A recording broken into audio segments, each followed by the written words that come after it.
Hey, it's Debbie Zoyce, and I'm here with Ashley Lee, and I'm calling her the Amazon girl because she just got back from the Amazon, and not a normal Amazon trip, like in the water. I don't know what else is in the water with you, canoes and like crazy Crocodiles.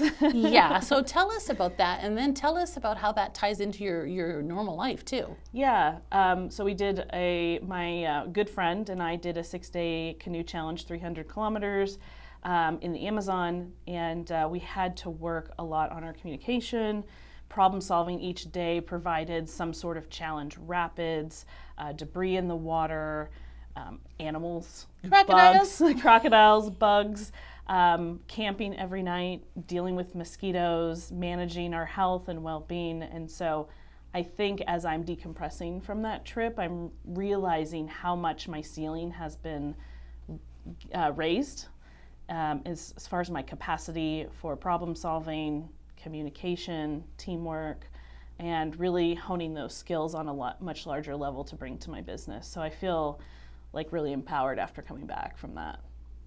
Love it. Yeah.